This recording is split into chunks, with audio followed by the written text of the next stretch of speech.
Hey everyone, and welcome to another video. Tonight we have 2 hours of stories. I hope you all enjoy them. If you do, please be sure to drop a like rating. Let's see if we can reach 500 likes on this one. It takes just a quick second to drop a like, and it helps out the channel immensely. Subscribing if you are new is also very much appreciated, as I post videos just like this whenever I finish 2 hours of audio. We're stepping away from the every Monday night upload schedule that we've been testing out. I'm just going to try and post as much as I can. So I hope you're all looking forward to that. Anyways, sit back, do whatever it is that you do to relax. And as always, I hope you all have a great night. 3 years ago, my friends and I decided we would all go on a fun camping trip for the weekend. Like most friend groups, we had a group chat where we discussed plans and other random topics. Typically, our plans were made last minute. Somehow, planning ahead never worked out for any of us. Ironically, the more spontaneous the plan, the more likely it was to actually happen. So you can imagine my surprise when we managed to plan a camping trip in advance, and it actually worked out. All of our parents said yes, and no one had any games or school commitments to worry about. We scheduled the trip for a Friday evening, planning to spend the whole weekend outdoors. When Friday finally came, we were all excited. Some of my friends brought tents and fire starting gear, while others packed safety equipment, just in case. The only downside? We had to hike a trail to reach the campsite. I had work that night, so I was the last one to start the hike. I got off at 8:30 p.m. and made it to the trailhead by 8:50. The hike would take an hour at most. Keep in mind, I lived in Colorado, so wildlife was always something I had to watch out for. But little did I know, wildlife would end up being the least of my concerns. As I started along the trail, my mind began to race. I'd always been someone who overthought everything. My thoughts spiraled. What if a bear comes out and eats me? What if my blood sugar drops and we're out of snacks? What if someone is stalking me from behind the trees? Eventually those thoughts faded, and I found myself more focused on the music playing through my headphones. As I kept walking, I realized my blood sugar was actually starting to drop. I stopped for a quick snack break and sat down to rest. I've been a type 1 diabetic since birth, ever since I was 18 months old, when my pancreas decided to retire early. My life was revolved around managing sugar intake. All that really did was turn me into a sneaky kid who constantly found ways to sneak sweets. Sometimes I wonder what it would be like to be normal. But then again, this is my normal. I don't have a single memory of life without diabetes. If anything, not having it would feel abnormal to me. Maybe I wouldn't be the punching bag of the group if I didn't have it. Maybe my mom wouldn't carry so much guilt over it. Either way, there's not much I can do. It's just the crappy hand I was dealt. Once my blood sugar was back at a reasonable level, I stood up and continued down the trail, but after a few minutes I stopped. My surroundings felt off, uncomfortably unfamiliar. I looked at the map I was using and realized I'd taken a wrong turn. I had been walking in the wrong direction for nearly the entire hour this hike was supposed to take. A chill crept through me. It felt like freezing water was being pumped through my veins. My mouth went dry, and my heart pounded so hard I could feel it in my head. Crap, okay, this isn't a big deal. I muttered to myself, trying to stay calm. I just walked back until I reached the points where I went off course, then take the right path. But deep down, I was panicking, and I didn't even know why. It wasn't just that I was lost. Something about that one wrong turn felt wrong in a way I couldn't explain, like it had set something in motion. As I retraced my steps, a strange paranoia crept over me. I started walking more quietly. I pulled out my headphones and tried to suppress every sound I made, moving quickly but silently, like something might be listening. As I started walking, I began to notice something strange. Why are there two sets of footsteps? I wasn't imagining it. I could clearly see it. It wasn't subtle. Every time I took a step, something else did too. But it wasn't just that something was walking behind me. No.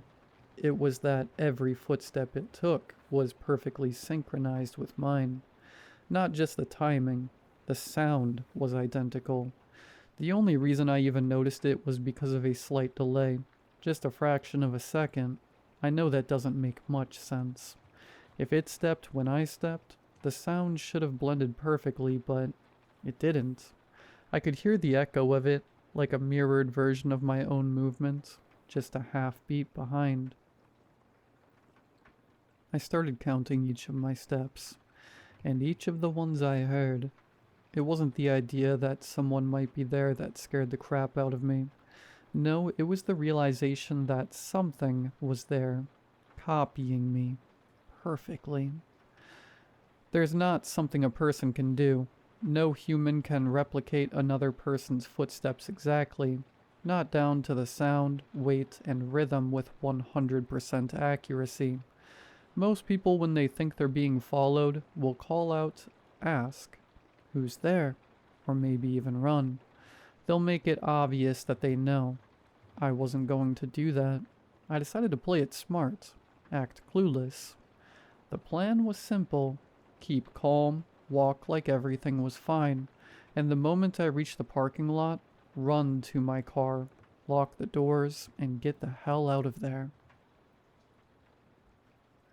I started texting my friends about what was happening. None of them took it seriously at first. One of them even joked, "Record it." So I did. Surprisingly, the recording made it clearer. You could hear it, the sound of multiple footsteps, perfectly synchronized, but with that strange delay. The second they heard it, the tone shifted. Suddenly they were asking real questions. "Where are you? How close are you to the campsite?" I told them my plan, then I shut off my phone. I wanted to seem unaware, but not vulnerable. That's when I think it started to get impatient. The footsteps weren't perfectly in sync anymore. They were slipping, getting sloppy. Now anyone could have heard it. It wasn't subtle anymore. At first I couldn't figure out why it was giving up the illusion. Then it hit me. It wants me to know it's there. Now I had two options.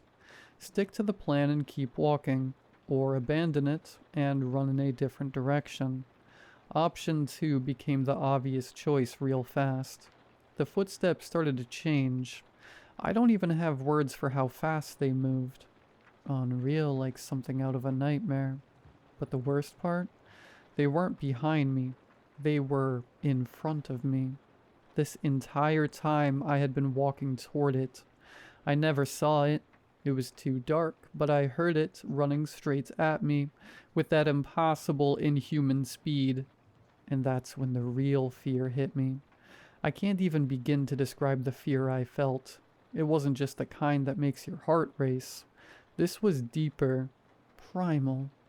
My chest tightened so hard it felt like my ribs were closing in on my lungs. My heartbeat wasn't just pounding, it was slamming, like it was trying to break free from my chest. Every beat hurt. My skin went cold and clammy, like all the warmth in my body had been sucked out through my face. It felt hollow, like my skull was trying to collapse in on itself. My mouth was so dry it felt like sandpaper, like I hadn't had water in days. Even my thoughts weren't normal. They didn't come in words anymore, just sharp flashes of panic, like alarm bells going off in a language I didn't understand. This wasn't just fear. This was my body reacting like it knew something was wrong, something it couldn't see but felt. I bolted off the trail and into the woods. There was no way I could outrun this thing in a straight line. Whatever it was too fast. I ducked between trees and ran in every direction I could, desperate to break its line of sight. I don't know how long I ran. Minutes, hours. My lungs were on fire, every breath a knife in my chest. I finally stopped when I realized the footsteps were gone. But so was the trail. I had run so far, turned so many times. I couldn't tell where I came from, and to make things worse, it was dark. Not just can't read my phone dark, I mean pitch black. I couldn't even see 2 feet in front of me. I reached for my flashlight. Just as my fingers brushed the switch, something stopped me. Not a feeling, an instinct. It was deeper than thought. Something primal, ancient. A survival reflex that didn't feel like it came from me. Then I heard it. A voice in my head. One I wasn't in control of. Don't. I froze. I don't know why, but I knew if I turned on that flashlight, I'd die. Move, it said. So I did. I walked forward, straight ahead for what felt like minutes.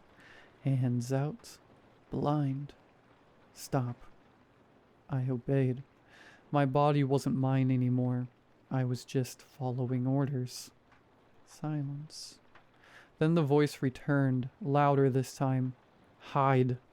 My stomach dropped. Hide? What do you mean? I couldn't see anything. How was I supposed to hide in a forest I couldn't even see? Hide, the voice repeated, sharper, more urgent. And that's when I knew. Whatever had been chasing me, it wasn't done yet. It was close. My gut was right. I heard footsteps again. I dropped to the ground and pressed myself behind the largest tree I could find. Heart hammering, breath shallow. I didn't move, didn't blink. A horrible thought crept into my mind. What if it's a Wendigo or a skinwalker? It didn't seem that far-fetched. I do live in Colorado. The idea only made the crushing sense of dread worse. I heard it begin to circle. Its steps were slow, deliberate, like it knew. Run. The voice in my head, loud, sudden, panicked. It caught me off guard. I barely had time to register what it said before I heard it. The footsteps, charging straight toward me. It found me. I ran. I zigzagged wildly, cutting through trees, not caring which direction I went, just moving, fast and erratic. I ran until my legs burned and my lungs begged for air. Then I stopped. I collapsed to the ground, crouched behind a thick brush, too exhausted to go any further. I could only pray I had lost it, that maybe, just maybe, it gave up. That's when I heard it. An ear-piercing scream ripping through the silence of the woods.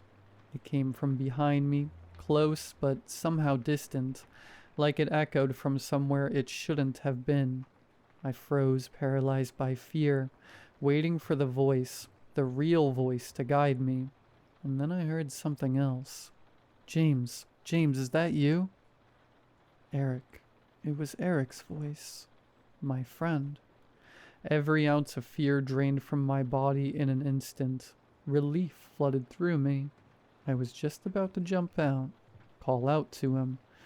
But then the voice returned. Don't. Why? Why did it say that? I listened anyway, and within seconds I realized why. It was there, looking for me. That didn't make sense. I had just heard the scream behind me not even seconds ago, and now Eric's voice. But it wasn't him. None of it made sense. Before I could spiral any deeper, something pulled me back to the present. Something far worse. I could see it now. And this wasn't a Wendigo. It wasn't a skinwalker. It wasn't anything I could recognize. It was tall. No, inhumanly tall. Its limbs stretched so far they nearly touched the ground, and its fingers dragged through the dirt with each movement. The nails. God, the nails. They were long, jagged, soaked in something dark. Blood, maybe. And they weren't just sharp. They looked designed to tear through flesh. But the worst part? I couldn't even see its face. It was so tall, its upper half disappeared into the tree canopy. Its torso was skeletal, thin, bony, and its skin had the texture and color of bark, almost perfectly camouflaged in the night. I began to inch away, slow and silent, but then, snap. A twig underfoot. It heard it. No, it reacted to it instantly. It didn't turn like a person. It didn't move naturally. Its entire body stopped, frozen mid-step, and then just its neck turned. Long, so disturbingly long. It peered down at me. The rest of its body didn't move, only the neck twisting at an unnatural angle. I didn't wait. I didn't want to see its face. I ran. The voice screamed in my head again, this time with pure, urgent panic. Run! The footsteps came fast. Too fast. They didn't sound like running. They sounded like something charging through the woods, tearing through branches, eating the distance between us like nothing. It roared. But the sound, it wasn't the scream I heard earlier. This time, the voice in my head started shouting commands. Left, right, faster, slower. I followed them blindly. My feet pounded the ground, lungs burning, vision blurring. I didn't know where I was going. I just knew I had to keep moving. Then, stop. I collapsed behind a fallen log, gasping, body trembling, and for the first time I realized it was gone. Somehow the thing was no longer chasing me. Quiet, the voice whispered. I obeyed, not a sound, not a breath too loud. Then another word. Snack. And that's when I understood. My blood sugar. The running, the fear, the adrenaline. It had drained me completely. I was crashing, and if I didn't eat something soon, I wasn't going to survive, even if the monster didn't get to me first. I pulled out a candy bar and began eating as quietly as possible. It had been a good 15 minutes. The voice had gone silent, and everything around me was dead quiet. Not peaceful, not still, just wrong. I tried to reassure myself that I was going to make it out alive, but no matter what I told myself, I couldn't shake the feeling. I couldn't calm down, because in my gut I knew this only ended one way. Listen. The voice returned, cutting through the silence like a blade. I listened, and then I heard it. James. The voice was uncanny. Have you ever watched the Mandela catalog? It sounded exactly like that. Like a warped imitation of a real voice, stretched and hollow, echoing from something that wasn't human and never had been. Turn around. I turned, and standing there was a humanoid figure, but it wasn't human. Its left arm was half missing, torn away, bone exposed. The rest of its body looked decayed, rotting like a corpse left out too long. And its proportions? Off. Some of its limbs were too long, others grotesquely swollen or twisted. Its smile glowed faintly in the darkness, so wide it had torn the skin around its mouth. Blood still clung to the shredded flesh, and I could see inside. Ropes of dark, stringy blood stretched between jagged teeth, like it had just chugged a gallon of blood. It didn't speak again. It just stared. Then in one motion it dropped to all fours and screamed. A high-pitched, bone-shattering shriek, inhuman violence. Then it charged. I didn't even get the chance to run. It was too fast. It grabbed me and then nothing. Just the sound of flesh tearing, pain, then darkness. I woke up in agony. Every inch of my body hurt. The first thing I noticed was the light, broad daylight pouring in from behind me. I was lying at the entrance of a cave. Next to me was a pile of bones. Definitely human. In front of me, nothing but pitch blackness. The cave stretched deeper than I could see. I didn't have time to process anything before I heard it again. That thing. It was already chasing me, back on all fours, just like before, but this time, there was distance between us. I had a head start.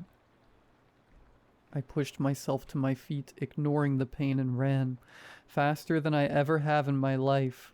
It screamed again, a horrible, piercing scream that ripped through the air. It was so loud I thought my eardrums would burst. But then I noticed something. The scream wasn't behind me. It sounded like it came from in front of me. I didn't look. I just kept running, my feet pounding the trail until somehow I made it back. Back to the parking lot, back to my car, and the police were already there. They rushed me, took me in. I was barely conscious by that point. I hadn't realized just how messed up I really was. The thing had bitten a chunk out of my shoulder. Deep, ragged scratches tore across my back. Some of the wounds were already infected. They asked me what happened. I lied. What was I supposed to say? The truth? That a monster in the woods stalked me for a week and left me to die in a cave full of bones? They'd have locked me in a padded room. But as they questioned me, I learned something that chilled me deeper than anything else had. I had been missing for a week. A whole week, and somehow I survived, which made no sense. I didn't have my backpack. My insulin was gone. My pump was missing. There's no way I could have gone a week without it. No way I could have gone that long without water. Yet I did. Somehow. Recovery was long and hard. Therapy was even worse.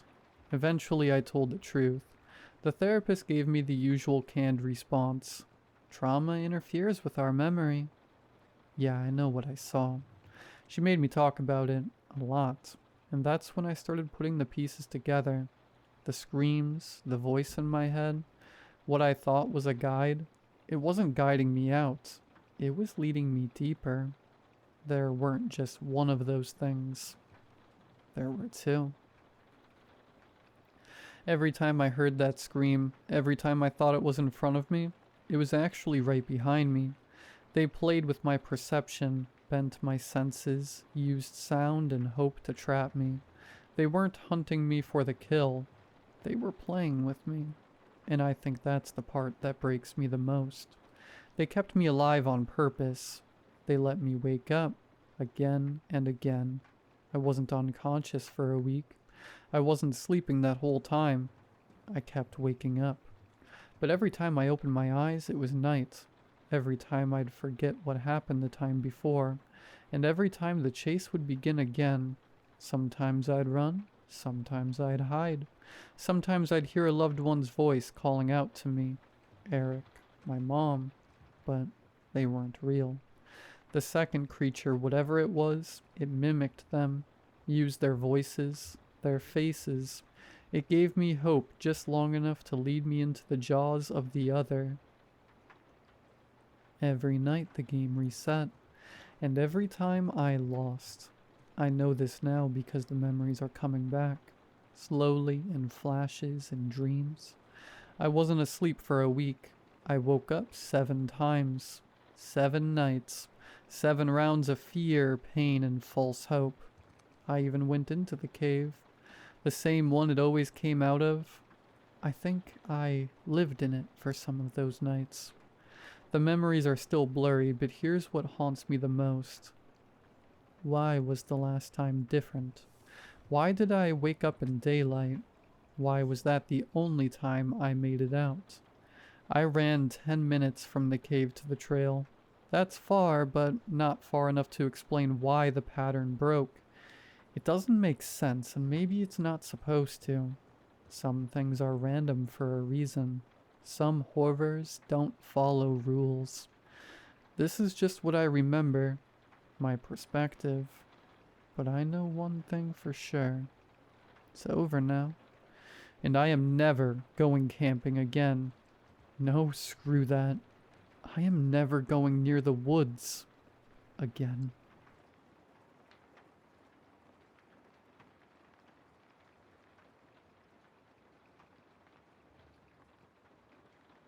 They told us not to talk to him.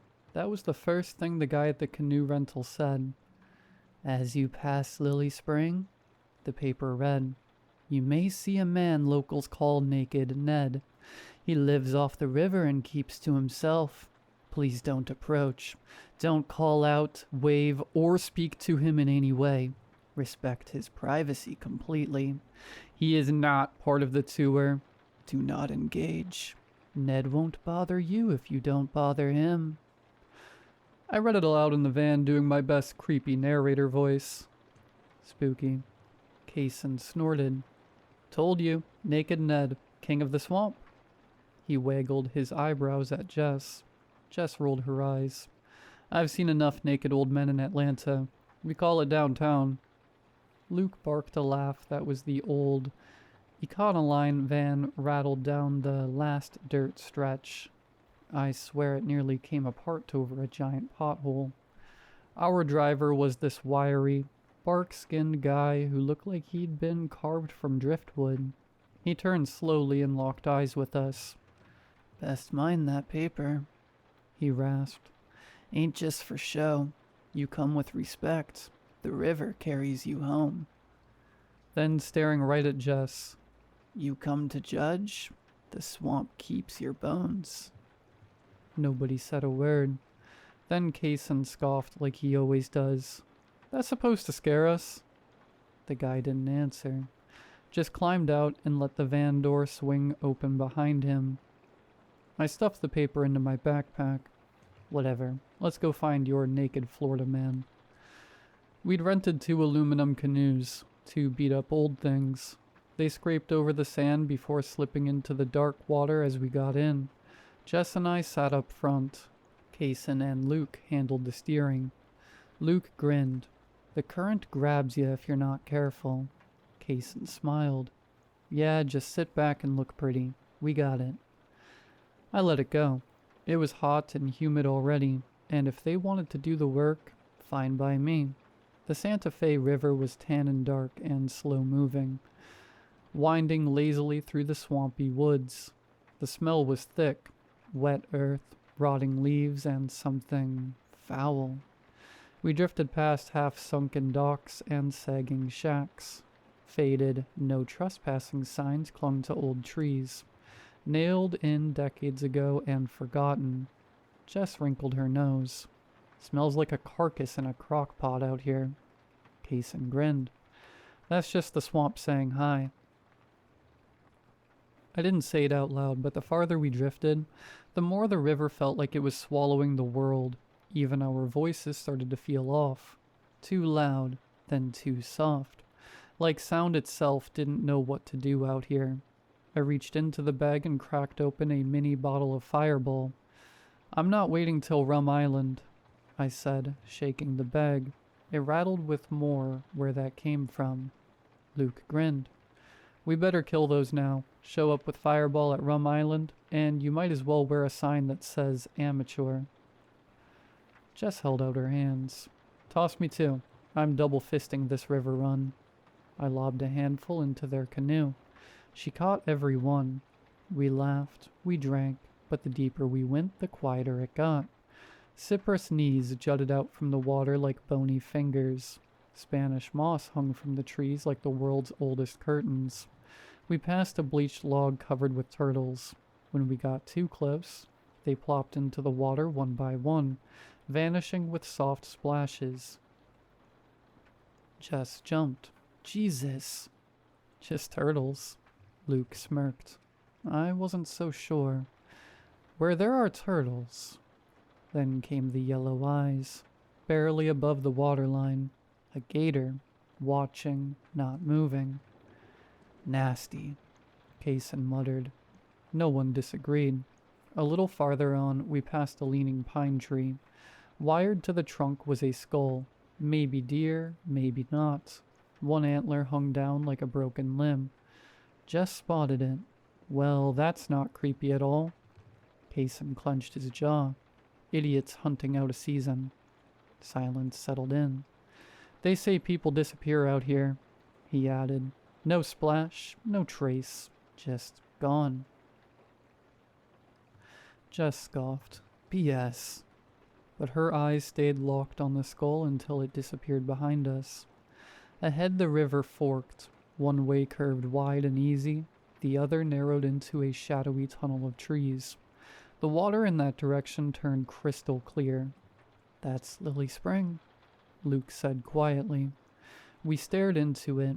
It was beautiful in that way deep water can be. Too still, too clean. I took another swig of Fireball. Jess grinned. Well, let's go meet him. Then the current shifted and started to pull us in. The water turned crystal clear.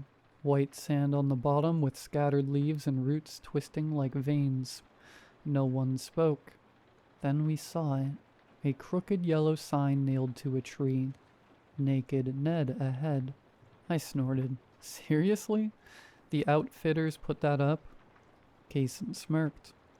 The swamp did it. Nobody laughed. The message came first, smeared on a small warped wall of old plywood.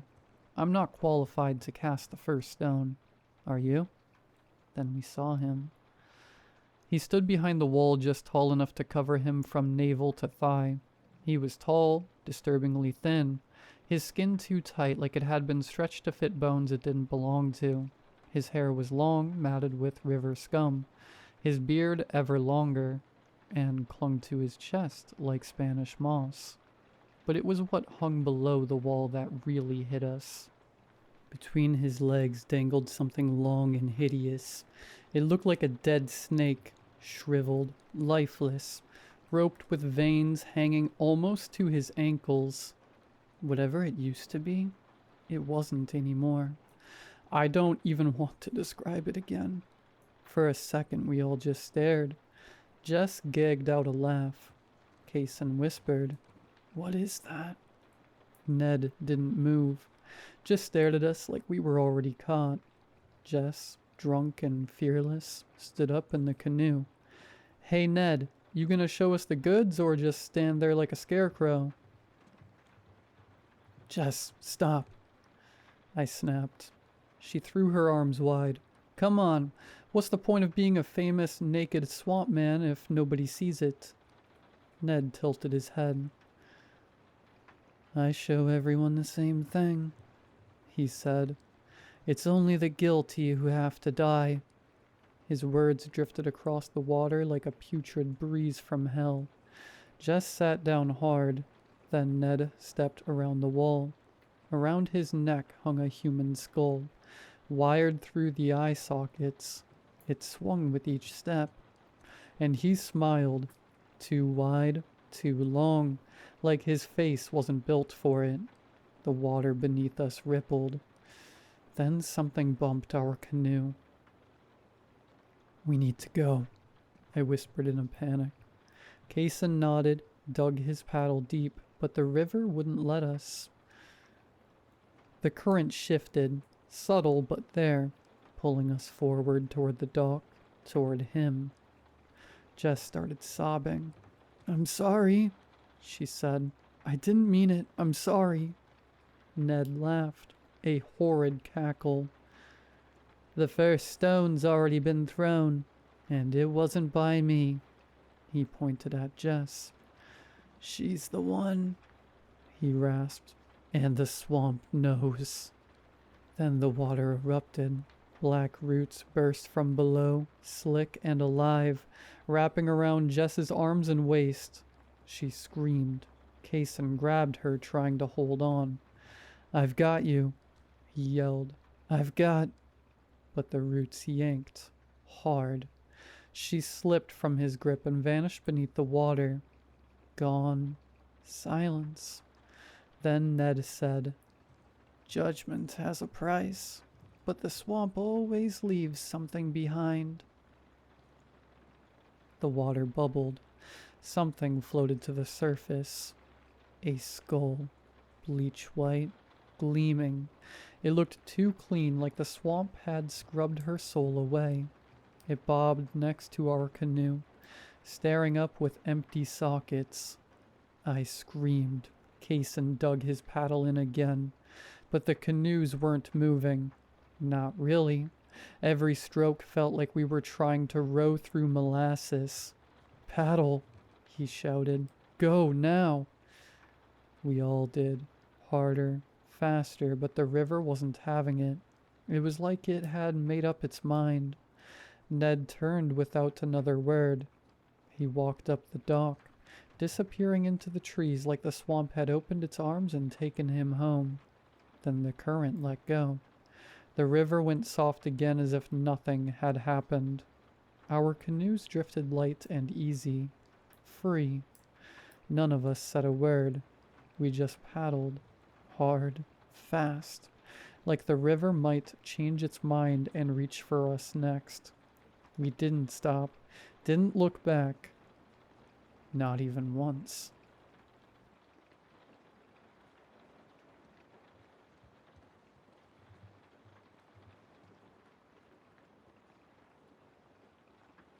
Working at the hospital most days has its ups and downs, especially with the budget cuts we've endured these past months. It's getting harder to understand what the administrators expect of us when we're stretched so thin. Honestly, it's a struggle for patients to even see a doctor these days. It's difficult to reconcile that a system meant to care for people so often just guesses. So often it shrugs. What I've learned is this: the only thing that saves a patient anymore is a doctor bending the rules, or one of us nurses actually putting in some work. It started small, these unconventional methods. A burn victim came in, and we had no available rooms, no proper anesthetics, just me and 3 other nurses scrambling for a solution. Then I thought of something. Nearly expired experimental medications for pain relief for chemotherapy, stockpiled for another department. The others hesitated. It was a risk, but it worked. The patient recovered. Slowly they came to see things my way. Now, our unit reports a 5% better recovery rate than the others. But we don't talk about how. Not to patients. Not to doctors, not even to new nurses until they've been broken in properly. Other cases had improvised solutions, but then came the ones that didn't, the ones where we had to decide, fast, who got pushed through and who wouldn't last the wait. After a while, the solutions got creative. The second time, it was a child, leukemia, with the oncology unit backed up for weeks. His mother begged, her voice fraying at the edges. The boy's veins stood out like ropes beneath his papery skin, his breath wet and labored. I'd seen the signs before. He wouldn't survive the delay. So I took one of the spare chemo vials. It was expired technically, but what wasn't these days? I diluted it, half dose. Just enough to stabilize him until real treatment could begin. He seized within minutes. Not the slow, fading kind. Violent, back arched like a bowstring, fingers clawing at the sheets. We pinned him down, shoved a bite guard between his teeth. His mother screamed. The other nurses looked at me like I'd handed him poison. Maybe I had. But by morning his counts improved. The oncologist called it an unexpected remission. The mother cried in relief. Nobody asked questions. It was after the kid that I started paying closer attention to the chemo vials. The drug name was on familiar startup's logo. A snake eating itself. When I asked admin about the stash, they just shrugged. Probably a trial batch. Don't overthink it. The other nurses hesitated after the seizure.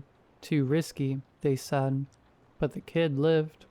And when I checked his charts a week later, his counts were cleaner than any of the oncology unit's regulars.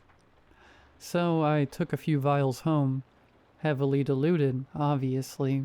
Just enough to test. I told myself it was research, that if I could pinpoint the right dosage, we wouldn't have to gamble next time. The microdosing sharpened me. I worked double shifts without fatigue. My hands never shook. I calculated dosages in my head faster than the pharmacy software. The other nurses whispered about me. How is she always the first to spot the crash? But only Clarissa watched me with real fear. She was the one who clung to protocol, even when it failed. The one who panicked with textbooks, didn't save a coding patient. Then glared when our vials did. When admin announced random drug tests, she actually smiled. Joke's on her. The tests came back clean. Whatever was in those vials, it didn't metabolize like normal chemo. At the right dose, it was invisible. Perfect. That wasn't until the first patient we treated showed up. Their skin had cracked. The old burns had healed wrong, leathery and discolored. No, these were deep, jagged splits, like something inside had grown too large for the flesh to contain. They ran from the clavicle down, precise as surgical incisions, following the spine in unnervingly straight lines. Then the smell hit. Sulfur, like thick and coppery blood left to rot in a rusted can. It clung to the inside of my mask, coating my tongue. One of the nurses gagged. Another. Clarissa's hands started sobbing. I dragged her into the supply closet before she could hyperventilate. Her pupils were blown wide, her breath coming in hitches. "Look at me," I hissed, squeezing her wrist too tight. "You say one word to admin, to a patient, to your priest, and we're all done. You understand? No severance, no references. Don't forget how the job market is like now. You'll create a black mark that'll follow you to every hospital in the state." She nodded, tears cutting clean tracks through her foundation. Good. But later, alone in the staff bathroom, I peeled off my scrubs, pressed my fingers to the base of my own neck, where the skin had started to itch. I gathered the nurses one last time. More patients would come, more cracks, more sulfur, more questions we couldn't answer. The vials had to disappear. Every record, every note gone. I made sure of it. What happened to that man was wrong, yes, maybe even sinful.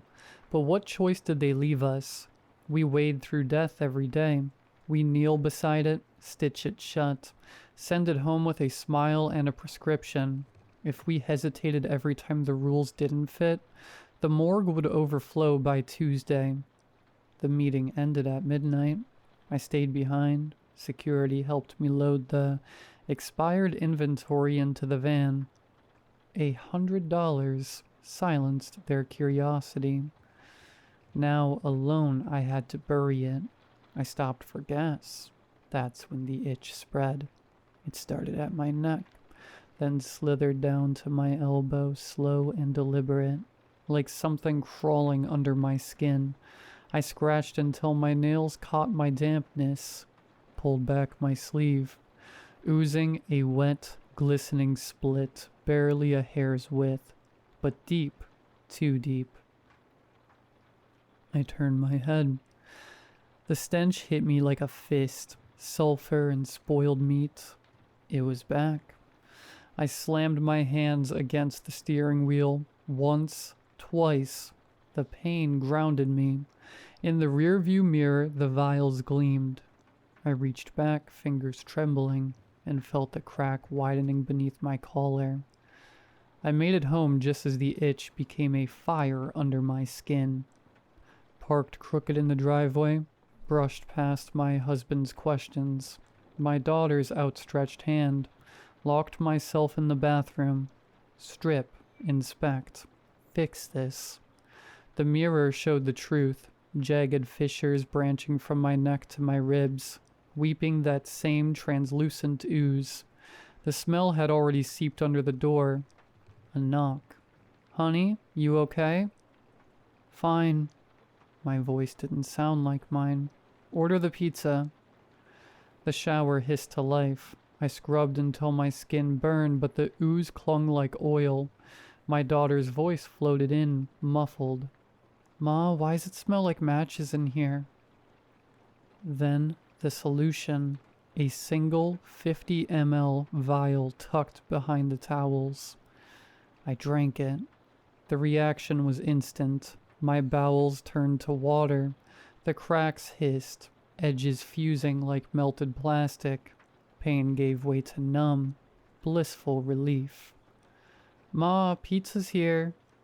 I leaned against the tiles, breathing hard. The vial had worked. For now. I started to grow nervous about how long I would need to take the vials to prevent the cracking.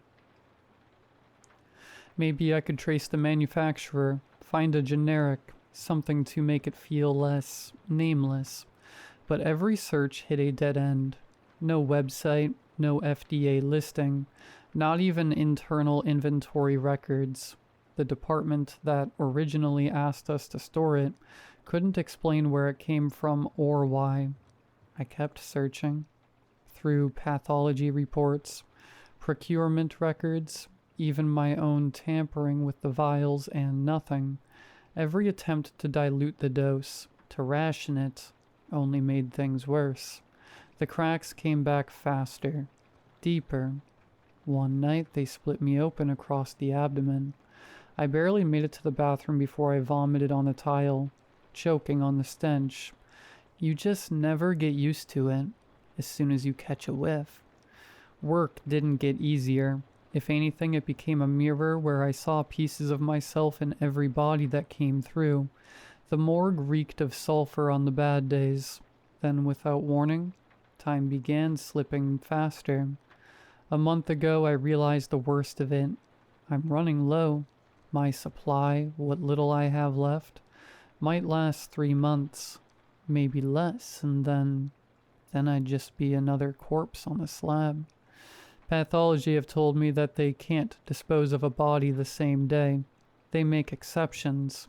Cut it open, drain it dry, bleach everything before the smell sets in. Apparently it works. I can't stop thinking. That's going to be me. They'll bleach me before my husband even gets there. He suspects something. He thinks it's another affair. How could I tell him this?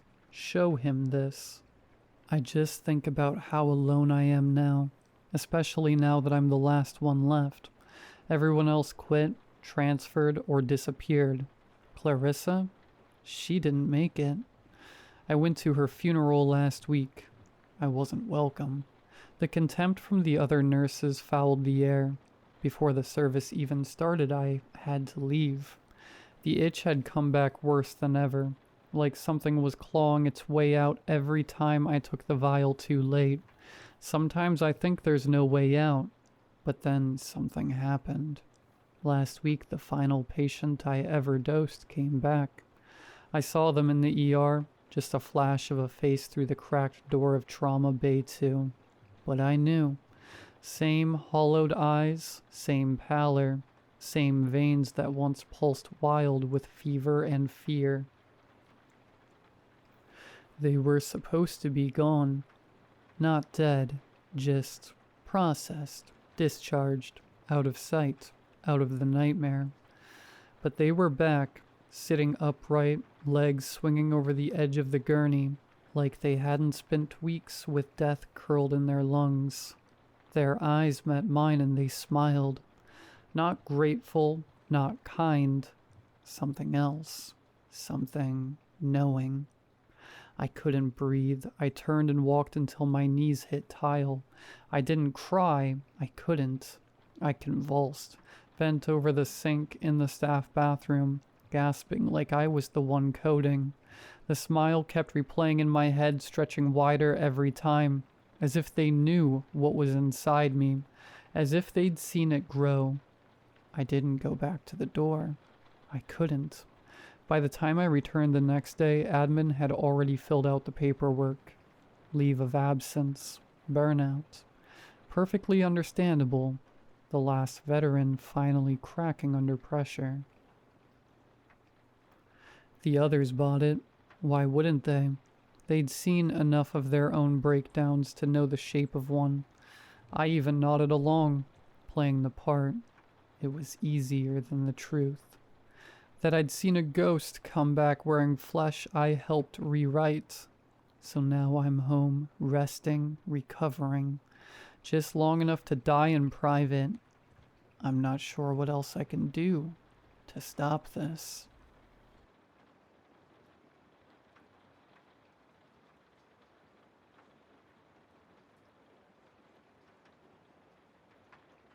In the heart of the city stands an abandoned bakery. It is a high, sprawling complex of brick and granite, and its great smokestack still stands watch over the loading bays where fleets of gleaming trucks once began their journeys to supermarkets across New England. Now the weeds grow long and tall across the parking lot, and the great ovens sit silent upon the darkened factory floor. Only the former administrative wing shows signs of occasional life, having been refurbished as office space, and rented out to small businesses whose clientele will not be intimidated by the great emptiness next door. Tonight, as the clock strikes 11, only one of these offices remains lit. The rear window, heavily frosted and recently installed, reveals one of the vaguest of shadows to the outside world. Behind it, a stout, graying, and exquisitely dressed gentleman hunches over a massive writing desk that is entirely devoid of electronic devices. The only adornment is a single faded photograph of a dark-haired lady, standing before a trellis that bursts with flowers. The man's mutton chop whiskers give him the appearance of a latter-day Ebenezer Scrooge, and the fabric of his suit appears both expensive and somehow oddly cut. His brow furrows in concentration as his pen flies over sheet after sheet of thick, cream-hued paper, filling each with flowing script that seems to crackle with urgency. The desk drawer at his left elbow stands open, and with his left hand he places each finished page into it even as his right drops the pen, and reaches for a fresh sheet. This is my boss, Mr. Silverglade. He is not available for appointments. I state this latter fact because doing so is a duty of my employment. I have other duties, ensuring a fresh pot of coffee on the burner, keeping the stocks of paper and pens filled to Mr. Silverglade's specifications, occasionally patrolling the immediate perimeter of the office to ensure that all is in order, whatever that may mean. But the core of my mandate is quite clear. Do not make any appointments for Mr. Silverglade. That's right, kid. He'd told me at the interview, as I blinked and tried to decide whether to chuckle. 10 to 2. Every weeknight, and you don't let anyone past you, and you don't make any appointments. Not any. Can you do that? I thought about it as the sun sank low over the crumbling houses across the street. What if someone needs to talk to you? I asked at last. Mr. Silverglade smiled, and it did not reach his eyes. They don't. You know anyone who's just got a jaw with a guy like me in the middle of the night? Nah, kid. They might say they do, but they don't. All you gotta do is send them away so I can focus on my work. And how are you gonna do that? Say it for me, kid. I cleared my throat. Mr. Silverglade is not available for appointments. Mr. Silverglade clapped me on the shoulder, and his smile seemed more genuine now. You'll do fine, kid. Welcome aboard. Now, tonight, I sit at my desk in the outer office and consider whether I truly need another cup of coffee. On my desk sits a half-finished project for one of my architectural classes. If nothing else, the job affords me ample leisure to focus on my schoolwork. Behind me, the door to Mr. Silverglade's office is shut as always. Warm golden light spills through the frosted window, and beyond I see only the vague shadow of my employer bent over his desk. The door to the outside swings open. This is both unexpected and largely unprecedented. I have by now been in Mr. Silverglade's employment for almost 3 weeks, and our association has settled into a predictable routine. I arrive shortly before 10, put on a pot of coffee, and greet Mr. Silverglade as he bustles in and closes his office door gently behind him. 4 hours later, he emerges and hands me a crisp stack of bills as he bids me good night. In the interim, I am free to pursue whatever avenues of inquiry suggest themselves, so long as the coffee remains hot and the stationery stacked high. Our cozy arrangement has been interrupted only twice. Once by a gentleman in a sleeveless shirt who wishes to ascertain whether this is Nasty Boy's joint, and a second time by a dark-haired beauty whom I recognize immediately from the photograph on Mr. Silverglade's desk. She offers a cheery wave and deposits on my desk a large plate covered in foil. "Nathan, isn't it? So nice to meet you. I just swung by to drop this off, to welcome you to the firm, so to speak." She dimples when she smiles. I smile back. It is good to see a friendly face and to meet the elusive Mrs. Silverglade in person. She has changed little from her photo, and while younger than her husband, exudes something of the same Victorian spirit. I carefully peel back the foil to reveal a bountiful pile of home-baked muffins dotted with chocolate chips and strawberries. "From our house to yours," says Mrs. Silverglade. No, don't get up. I know how he gets about interruptions. I just wanted to say welcome aboard and... She trails off. "Ma'am?" I say at last. "And just be careful," she says. "Be strict. If you ever need to talk." She shrugs. "I'll stop by once in a while. I know you'll do great." And she is gone into the night. I am still thinking about her words when I realize I have finished the muffins and am hungry for more. The perils of the night shift, I suppose. Other than those brief interludes, we have entertained no visitors. As Mr. Silverglade himself said, why would we? Tonight, though, the door opens, and a man comes in from the dark. He is tall, thin, gangly. So tall, in fact, and he has to bend his head slightly as he passes through the doorframe. He is clad in an olive drab greatcoat and a battered-down hat, which he removes politely as he enters. His face somehow brings to mind both a scheming Roman senator and a plow horse well past its prime. He smiles at me with his mouth. "Mr. Silverglade?" he says, pointing toward the inner office, and makes as if to step past me. I am still trying to adjust to this sudden break in my routine, but I do have the presence of mind to hold up a finger. Your name, sir." He stops, shakes his head as if in self-admonition. "Of course, I am Deacon Keyhole. I serve as Mr. Silverglade's church in a pastoral, or perhaps an administrative capacity. There is, I regret to say, a problem with the lights, if I may." He gestures to the inner office. To say that these remarks throw me off balance would be putting it mildly. Deacon Keyhole's watery blue eyes are fixed on mine, and they belie his friendly smile. I look away, busy myself with the papers on my desk.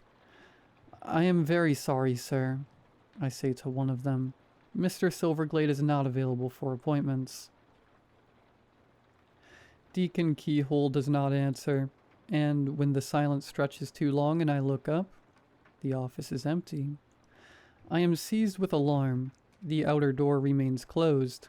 Deacon Keyhole must have taken advantage of my preoccupation to sneak past me into Mr. Silverglade's office. My employer will doubtless be displeased, and I will lose a job which has provided me with both quiet study time and growing bank balance. I lurch from my chair and rip open the inner door to Mr. Silverglade's sanctum, a hasty apology already forming on my lips. Mr. Silverglade is at his desk, writing undisturbed. He looks up with mild concern. Everything all right, kid? I blink, staring at each corner of the room in turn. Deacon Keyhole. Mr. Silverglade relaxes and nods, as if in perfect understanding. You did great, kid. It's like I said. No one needs to be in here. I look back into the outer office, expecting to surprise Deacon Keyhole hiding behind a flower pot or a filing cabinet. But he's still... Where'd he go? And I tell Mr. Silverglade, albeit with much stammering and head scratching, about the visitor. Mr. Silverglade looks me straight in the eye, man to man. He's gone, kid. You don't need to worry about him. He won't be back. He sighs and picks up his pen. Just be ready for the next one. I pause, with my hand on the door handle. Does he really go to your church? That guy and church don't mix, says Mr. Silverglade. Keep up the good work, kid. And he bends over his writing paper. I am left with several questions. I do not, for the time being, trouble Mr. Silverglade with them when he emerges from his office and hands me my nightly packet. For instance, I do not ask why he employs me to turn away visitors instead of simply locking the door to keep them out. Perhaps I do not truly want to know the answer, and I am, of course, back at my station the following night. I do not pretend to understand all the dynamics at play, but I do not need to. My part is simple: make coffee, refuse appointments. At the rates Mr. Silverglade is paying, I can do this with pleasure. Nothing happens that night, or the next. I do take Mr. Silverglade's admonition to patrol the perimeter somewhat more seriously. And at least once an hour, I step forth into the dark and pace the cracked sidewalk in front of the office. But the tranquility of the night is unbroken. There is no sound but my footsteps and the wind through the tall grasses. On Friday, Mr. Silverglade calls me into his office. He takes a sheaf of finished papers from his desk drawer and begins to place them into a large manila envelope. Something a bit different tonight, kid, he says, then curses as one of the sheets goes astray and flutters to the desk in front of me. I pick it up and hold it out to him, making an active effort to avoid reading what is written upon it. To do so would seem a violation of Mr. Silverglade's privacy, at a minimum. However, my eye cannot help but catch a fragment or two as he thanks me and returns it to the stack. Legionnaire's daughter and the Duchess are especially dangerous. Guardian can be neutralized only by used to open directly to the orangery, but on my most recent visit. Mr. Silverglade seals the envelope and slides it across the desk to me. You're gonna take this to a guy named Saul. Good guy, friend of mine. Don't give it to anyone else. Here's the address. He scribbles a few lines on an index card. You shouldn't be bothered, but if you are, meet me here. He scribbles on another card and passes it to me along with my night's salary. The stack of bills seems slightly thicker than usual. You can head home when it's done. See you Monday, and keep those cards. We do this every week from here on out. I stand and put the cards in my wallet. Yes, sir. How will I know Saul? He's gonna ask you if you like steak. You're gonna say, only if it's cooked right. He grabs his coat and hat from the coat rack. Don't write that one down. It's gonna change every time. I think of asking why it will be necessary to use a passphrase once I know what Saul looks like. Instead, I nod and ask, "Leaving early tonight, sir?" He shrugs. "You'll be gone. Someone might come in." I follow him out into the night, and though the breeze is warm, I feel a chill. The delivery goes without incident. Saul, a quiet man with a firm handshake, meets me in an empty function room beneath a busy downtown hotel. He asks after my health and slips the envelope into a secure briefcase, and within 15 minutes, I am safely home. On Monday, the fire alarm goes off. It is just before midnight. I have settled in with my schoolwork and a large coffee, iced indifference to the late spring heat. Suddenly there are footsteps pounding down the stairs from the upper level, a sharp and jarring smell of smoke, and the wail of a klaxon piercing the air as a fully clad firefighter emerges into the office. He is a middle-aged man, red-faced and winded, with a long dark mustache and an air of brisk competence, frayed by great pressure. His eyes bulge when he sees me. "Buddy, you can't... Is there anyone else still in here?" He clicks his shoulder radio, speaks into it. "Control, Suite 7 is not clear. I repeat, not clear. I need additional hoses over here now." His alarm is infectious. I glance over at the door to Mr. Silverglade's office, but it is as ever. A vague shadow bent over a desk.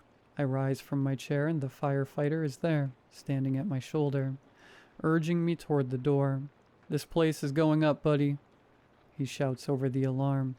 "Get out there and get across the street. You ain't got much time. Sprinklers ain't even working right. Go, go."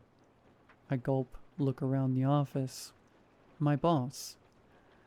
The firefighter glares at Mr. Silverglade's office, shakes his head. "You gotta be... he deaf or something?"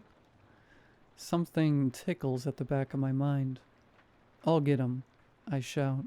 "You go on. We're right behind you." He shakes his head. "No time, buddy. You gotta go now. He in there?" He points at Mr. Silverglade's office, steps away from me and toward the inner door. But he does not open it. I stand there in the smell of smoke, with the alarm klaxon drilling into my brain, and I try to think. I take a deep breath and look the firefighter straight in the eyes. "Mr. Silverglade," I say, "is not available for appointments." The alarm stops. The air is clear of smoke, and a smile begins to spread across the firefighter's face. He places both of his rubber-gloved hands on my desk and leans in close. "Do you want to see?" he asks.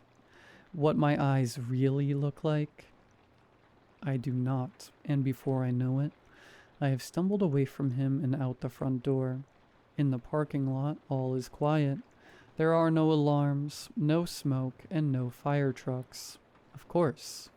Why would there be? My battered Dodge Charger awaits nearby. I fumble in my pocket for the keys, still staggering backwards, expecting the firefighter to emerge any moment. To emerge and show me his eyes, but he does not. No one does. And as my hand finds the keys, I realize Mr. Silverglade is still in his office, with the firefighter. I stop, breathing hard, and I force my body to walk back to the office. The door hangs open. I grip the frame hard with both hands and peer inside. The outer office is empty, and Mr. Silverglade's door is still shut. Through the frosted window, his shadow writes on. I collapse into my desk chair and begin to shake. I do not know how long I would have remained that way if I left it to myself. And in any case, I am eventually roused by a soft voice at the door. "Nathan? Nathan!" Mrs. Silverglade enters, another foil-covered plate in her hands, and hastens over to my desk. She sets the plate aside in a single practiced motion and takes my hands in hers. "Oh no, poor Nathan. Was it bad?"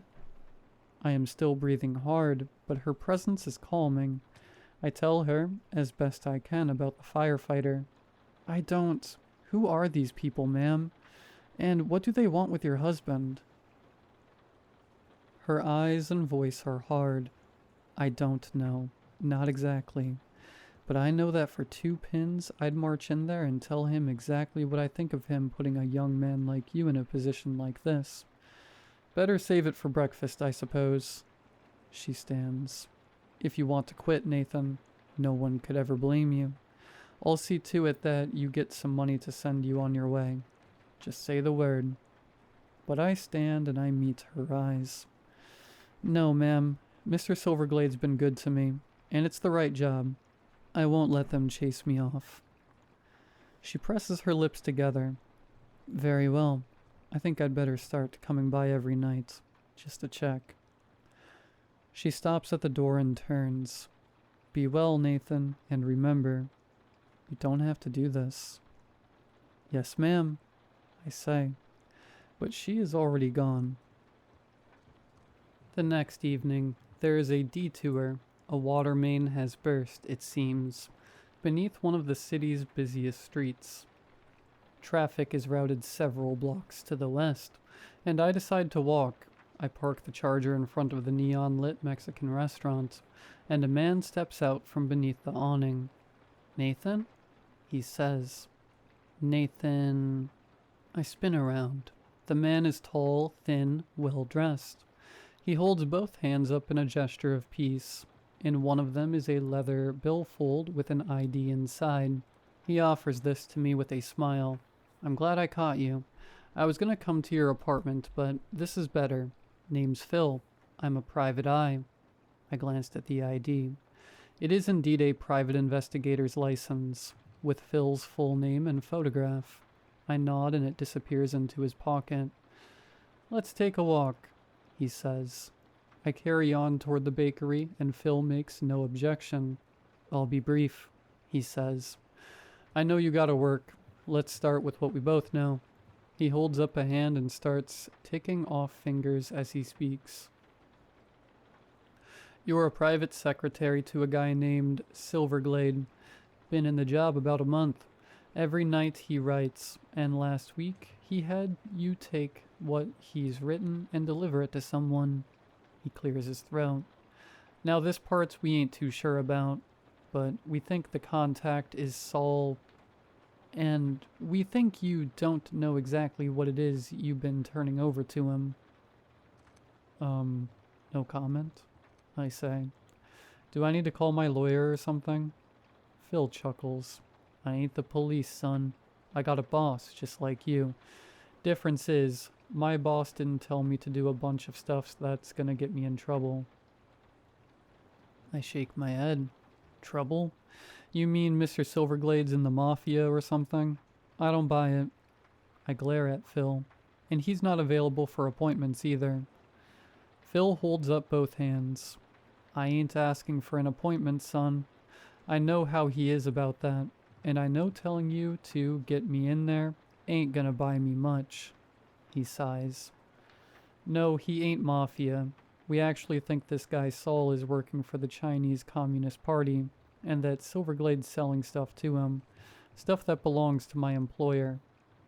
I shrugged. So, call the police? Or the FBI? Or... Phil cuts me off. You seen anything weird, son? At Silverglade's, I mean? I press my lips together and walk faster.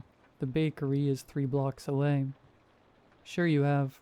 I see it in your face. He matches my speed. His face hard and focused. You ever wonder where Silverglade works during the day? Well, I'm not gonna name names, but you'd know the place. A lot of the things they work on, a communist spy would pay plenty for. And one of them is a gas to give enemy soldiers violent hallucinations. You feel me, son? And I do. I do not want to, but I do. Phil sees this in my face, too. That's right.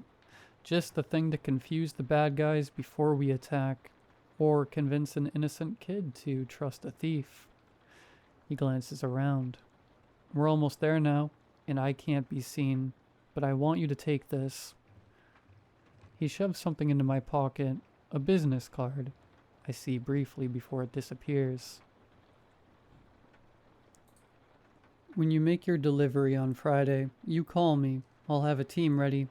We'll steam that envelope open, real careful, and we'll copy what's inside. If I'm wrong, no harm, no foul.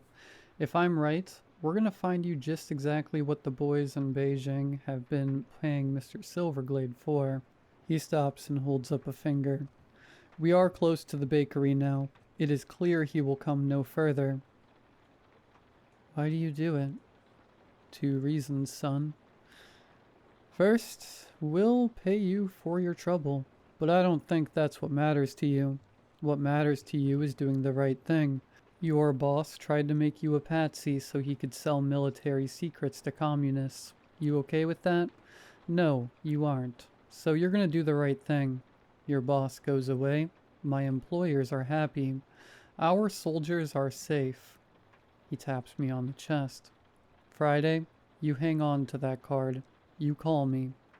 He turns and is gone into the gathering dusk. Friday arrives and I'm not ready. A powerful thunderstorm grips the city, and I awake with a pounding headache that dogs me throughout the afternoon. Even migraine pills and strong black coffee only dull the discomfort. I arrive at the bakery, bleary-eyed and unsure of myself. Mr. Silverglade, for his part, seems troubled as well. As he walks through the door, lightning cracks overhead, and he whirls with his silver-tipped cane gripped tightly in both hands. The thunder rolls away, and he sighs and relaxes.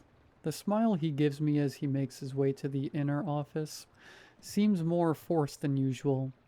I pray, as I fumble with the coffee pot, that Mrs. Silverglade will appear, that I will find a way to confide in her and seek her advice without directly accusing her husband of being a traitor to the Republic. But she does not, and soon enough Mr. Silverglade's door opens and he calls me in. "Delivery day, kid," he says, stuffing papers into a new manila envelope and sealing it tight. "Just as well, really.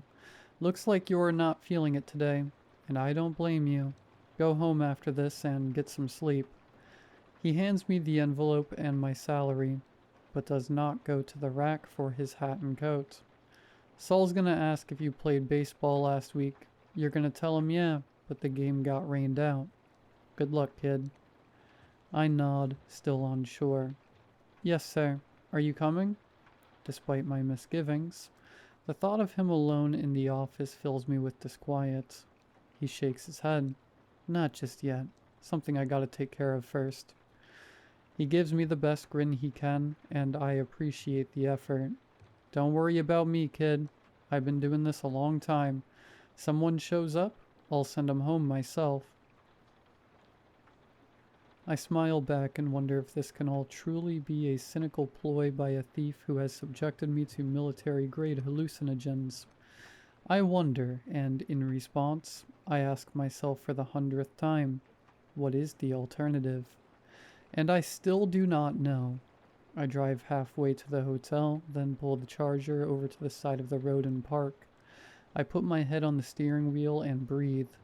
Eventually, I take Phil's business card out of my pocket, and I call the number. Less than 10 minutes later, a dark gray work van screeches to a stop in front of me.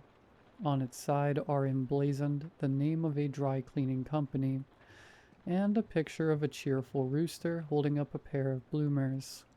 The rear doors burst open, and Phil gestures furiously from within. I emerge from the Charger, envelope in hand, and climb into the back of the van. The door slams shut behind me. 3 other operators are here as well, all sharply dressed, all bending over screens or other specialized equipment. One pushes a metal cart carrying a small copier into position, and Phil takes the envelope from my hand and places it flat on the top. He nods at me. "Thanks for calling, son. I know it wasn't easy, but you're doing the right thing." As he talks, he runs a small pen-like device over the seal of the envelope. Steam issues forth, and in short order Phil is opening the flap and drawing out Mr. Silverglade's carefully written sheets. Phil rifles through them, whistles in satisfaction. "Oh yeah, this is the stuff all right, son. You did real good." It is dim in the van, and Phil is moving the papers around as he speaks, but I try as best I can to catch a glimpse of what is written upon them. If the pages are truly full of military secrets, I wish to see this with my own eyes, and thus convince myself that I have done right. As before, though, I can only see fragments. Crystal-capped skyscraper just north of the former city center. There are always beauties in the lighthouse. There are always shadows in the corners. Underwater facility, former Imperial Skyway, sunken Mechtunamoth. I can make no sense of it, and despite my best efforts, I am not comforted. Phil perceives this, perhaps, for he claps me on the shoulder as his compatriot runs the sheets through the copier and returns them to the envelope. "It's all right, son," he says. "It's all right.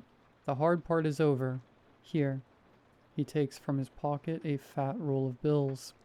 Press them into my hand. "For your trouble. That's as much as Silverglade would have paid you in 6 months, and you can keep what he gave you." The other operator has finished resealing the envelope, and Phil takes it from him and returns it to me. "Hold up 1 second, he says, and makes a call on his smartphone. "Special Agent, it's Phil. We got it all. I mean the full deck. The boys are transmitting now. Yeah, I'll ask him. Okay." He looks at me. "Is Silverglade still at his office?" I gulp. "I think so. He said he was staying. I don't know how long, though." Phil nods crisply. "Think you can keep him there for another 30 minutes? The special agent is talking to the judge now. As soon as he's got the warrant in hand, they're moving in." He sighs and looks off into the distance. "I'm afraid your boss is going away for a long time, son. This stuff?"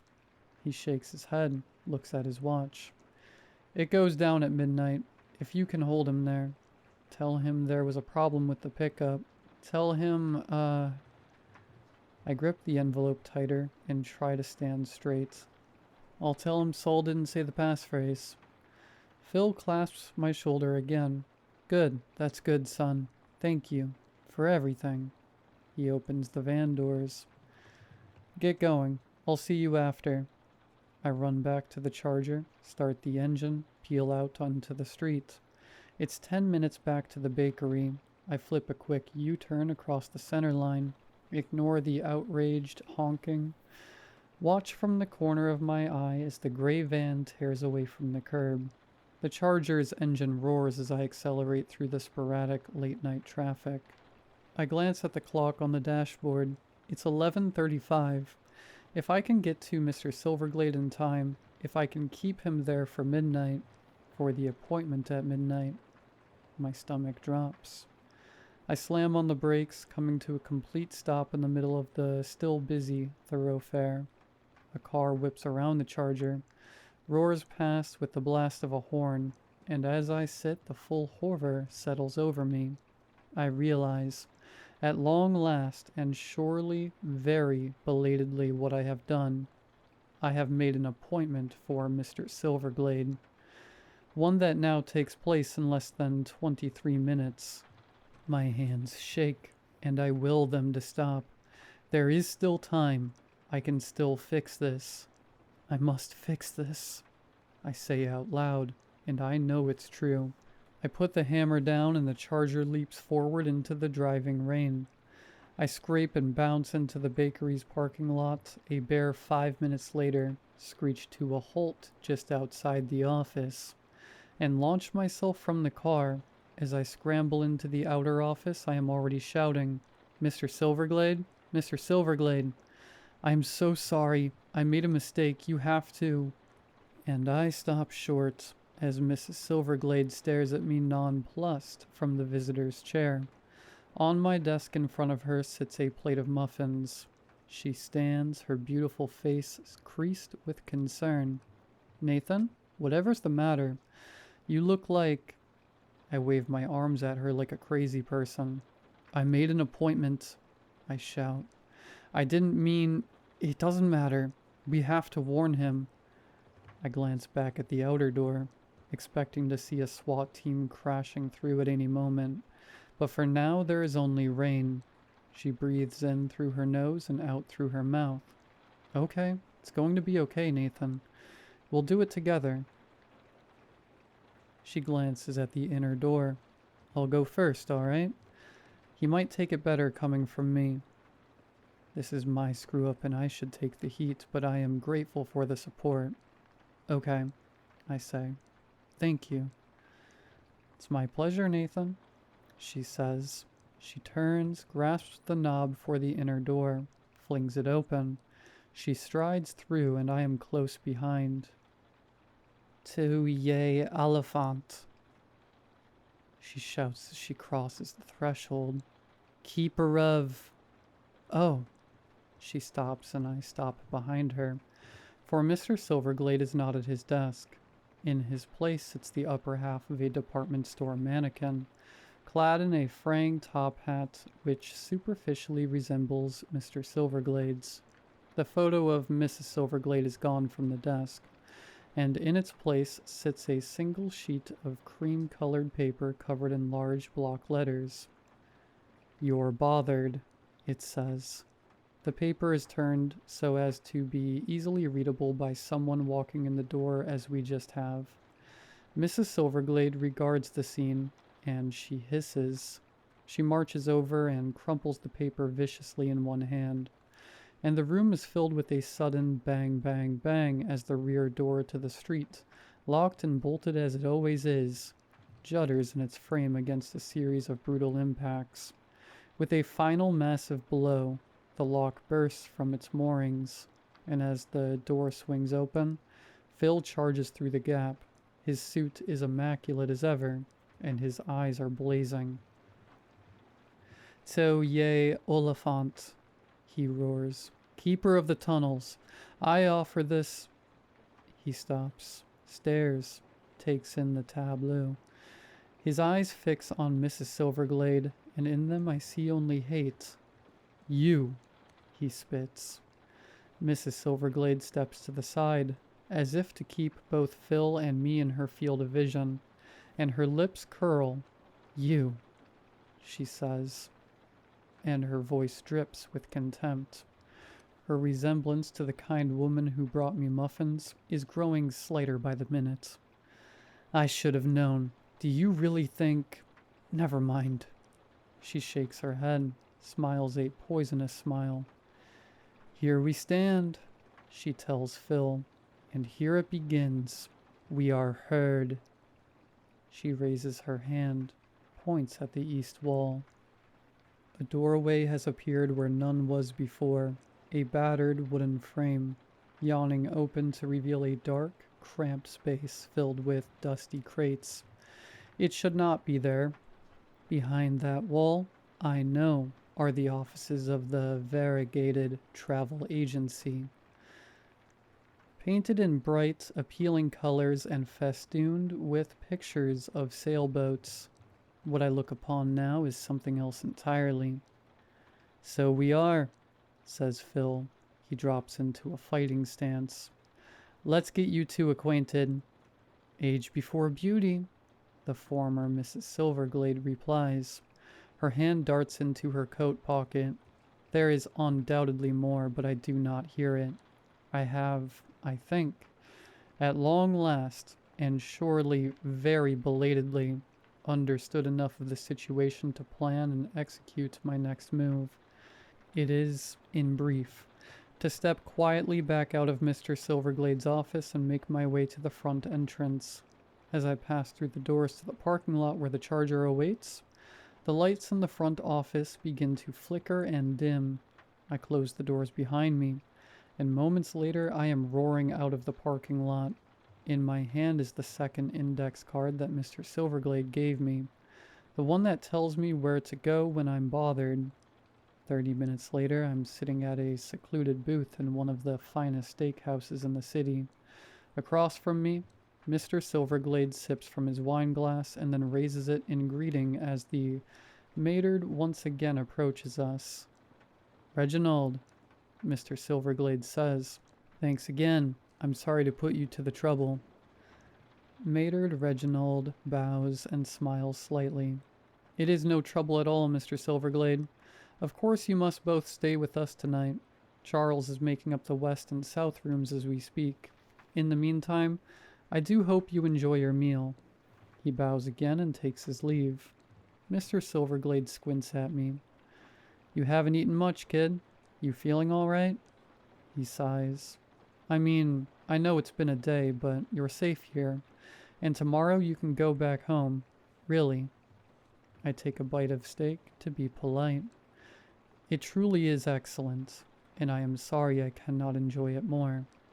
I try to decide how to best formulate the question that has been weighing on me. "Am I fired, sir?" For a moment, Mr. Silverglade just goggles at me. Then he throws his head back and laughs. "Fired? Is that what's eating you?" He puts his glass aside and leans forward. "You know the worst part of this gig, kid? It's trying to balance what I can tell people to keep them safe, and what's going to make them write me off as a nut. Because if they write me off, they don't take it serious, and someone gets hurt." He makes a brushing gesture. "You and me, we're past all that. You've seen behind the curtain, and you get it. And you care. The job's yours, kid. To start with, if you still want it." "I do, sir." I think for a moment. "Your wife was never really there, was she?" He shakes his head. "My wife died 15 years ago, kid. I still miss her every day." He looks down for a moment, then brightens. "Listen, enough of that. Tomorrow we find a new office, and I tell you the score. All of it. And you decide how much you want to help." He beams and cuts into his steak. "Personally, I'm guessing it's going to suit you right down to the ground." And do you know what, dear reader? He is entirely right. This is perhaps a good time to wrap this tale up. I am about to head out on a very special assignment for Mr. Silverglade, and I do not yet know exactly when I will return. In the meantime, I want to thank you for allowing me to get all of this off my chest. It has been immensely helpful, and I want to close by recommending that you too find a trusted friend to whom you can unburden yourself. Give that person a call and set a time to meet, and talk through whatever is ailing you. Your call should not, however, be to Mr. Silverglade. He is not available for appointments.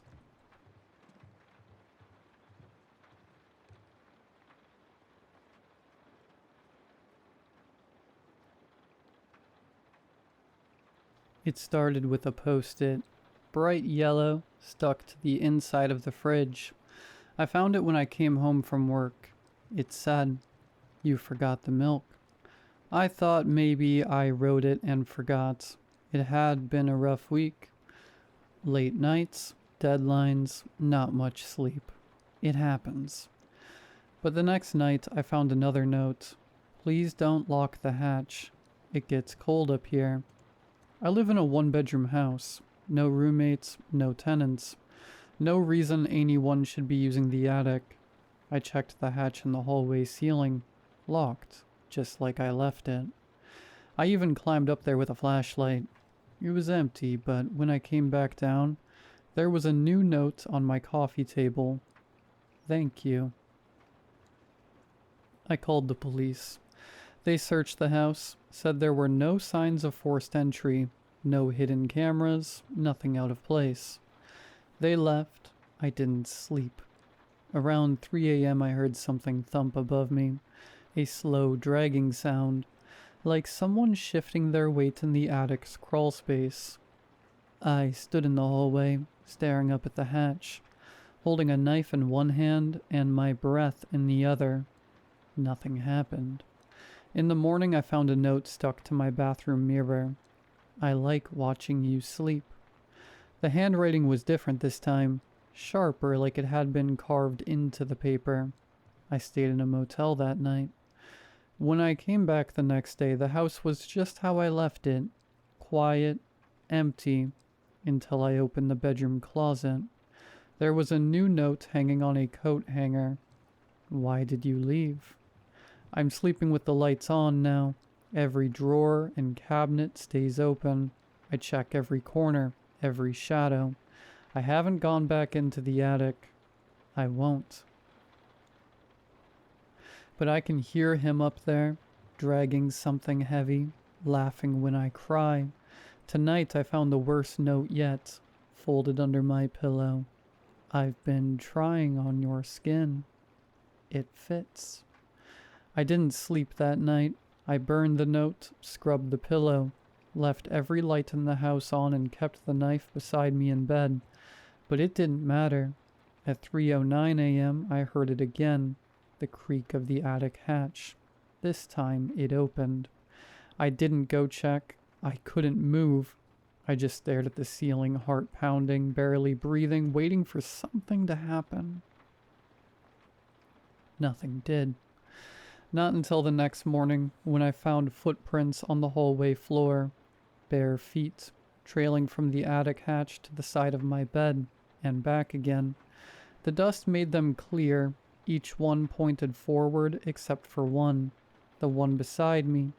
It was turned sideways, like he'd been standing there watching, waiting. I left the house and went straight to the police again.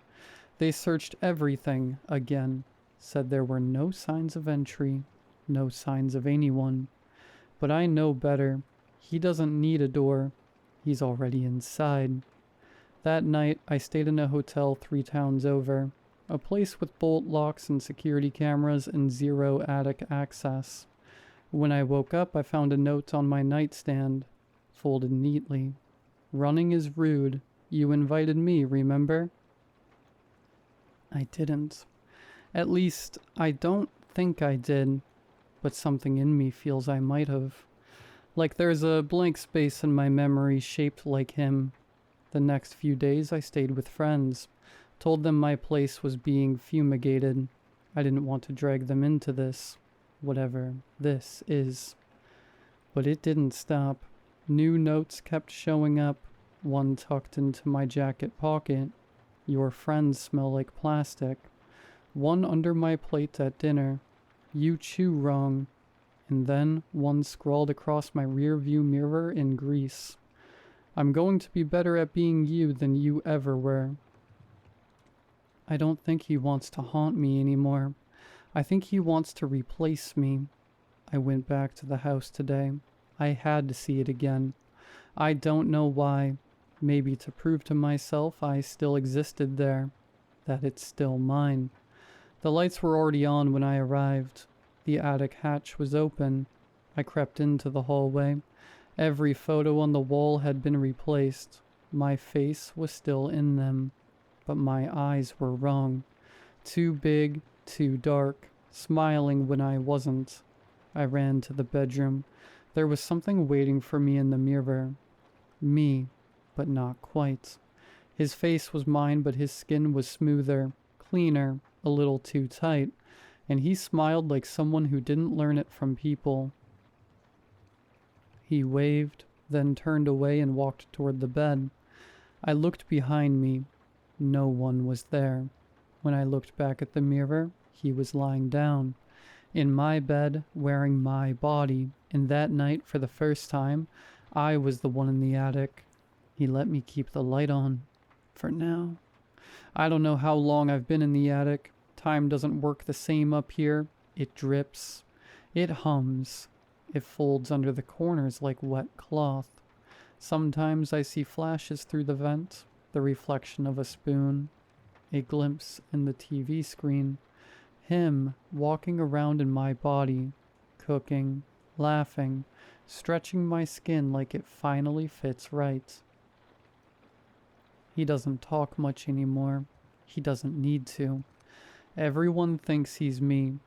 He's going to work, calls my friends, sleeps in my bed, smiles when people ask if he's feeling better. He's better than me now. More patient, more likable, more alive. But he made a mistake. A small one. A stupid one. He forgot about the mirror in the basement. The old one. The one with the crack in the top right corner. The one I used to check before job interviews. Before dates. The one that only ever showed the truth. I saw it yesterday. He walked past it and didn't look. But I did. From the attic, and I saw myself still there. Still whole. Still me. And I remembered something. He didn't take me. I gave myself to him. I remember the night now, the scratching in the attic, the voice that came after the third drink, the whisper that said, "You don't have to be tired anymore." And I wasn't. Not after I let him in. He promised he'd take the hard part, the pretending, the smiling, the weight of being me. And he did, but now I think he's tired too. Because last night there was a new note in the attic, scrawled in jagged, desperate ink across the wood above me. I can't do it anymore. You win. And just like that, I woke up in the bed. The lights were off, the hatch was closed. My hands felt smaller than I remembered. My skin fit again, but something felt wrong. I turned to the mirror and smiled. It was still his smile.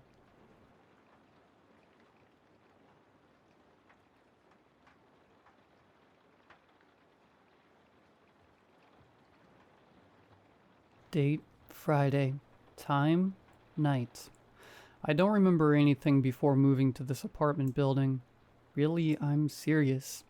I genuinely could not even tell you how long I've lived here. I couldn't even tell you what the name of the building is. I don't remember signing a lease, touring the place, nothing. I mean, this is really a mess, huh? What's wrong with me? Gotta be mold or some gas. It could be gas. I have been occasionally smelling this weird metallic smell, like an old middle school drinking fountain. Anyway, I've been having some serious memory issues lately. Basic information, names, etc. Entire days missing. That's why I'm starting this log, so I can look back and read what happened if I lose any more time. I'm gonna try calling a doctor first thing on Monday morning. Just a few more days, I think. I'm actually not sure what day it is. Wait, it's Friday. I know it's Friday because yesterday I talked to what's-his-name, the hallway guy. That was yesterday, which makes today Friday. Date, Saturday. Time, morning. I tried to go for a walk outside today to clear my head. Only problem is I can't find the stairs. I know it sounds so stupid. It is stupid. How can I not know where the stairs are in my own apartment building? This is getting ridiculous. I need to call a doctor now. Screw waiting until Monday. This is like an emergency. Time for action. Date, Saturday. Time. Called the doctor. No answer. The phone just kept ringing. I got pissed and threw the phone. I think it might be broken now. I can't handle this. I need to go for a walk outside right now. Fresh air. Fresh, without that gross tinny smell. The whole floor reeks of it. No excuses. I'm going to keep doing laps around the entire floor until I see the stairs. Date? Saturday? Time. Where are the stairs? I think I'm losing my mind. I must be losing my mind. I almost screamed when I came around the corner after the ice machines and saw the elevator. I had forgotten all about it. Problem is, you need a key for it. I can't catch a break. What is this? What kind of apartment building has an elevator that you can't use without a key and doesn't give you the key? I need to get to the bottom of this. Date? Thursday. Time? Midday. I talked to the guy in the hallway again. I guess that means it's Thursday. I asked him if he's ever used the elevator. He said he hasn't. Didn't even notice we had an elevator. I told him I didn't either. I asked him if he knew where the stairs were. He said he didn't. He did mention the smell, though. He doesn't know where it's coming from. I can't just sit here. I need to get out and move around. If I can't leave this floor, then I'll become the master of this floor. I'm gonna map it out. Date, Thursday. Time, night. I don't know what happened. I tried to map the place out. I got a pen and paper and an ashtray as a clipboard. Put the wall to my right side shoulder and just went forward until I hit a corner. Then turned and repeated. The problem is, how can I put this? It's like, this place doesn't have a shape. I mean, it does, obviously. Everything has a shape, but it isn't.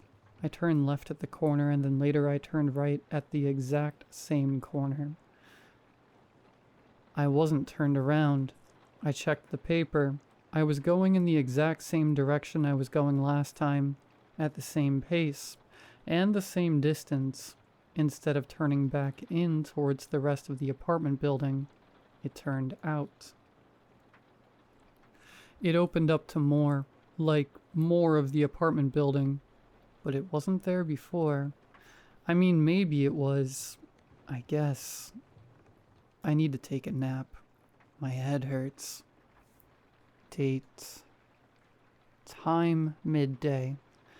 I slept for a really long time. At least, I think I did. I'm now realizing that there isn't a clock in here. Anyway, I feel like I just woke up from hibernation.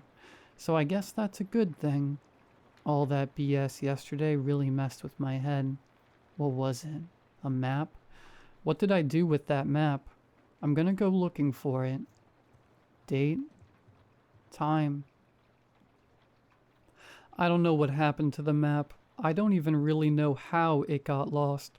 Considering how empty this apartment is, I have bare minimum furniture and not much in the way of personal possessions, so there isn't really even anywhere for something to get lost. Oh well, best to not worry about it.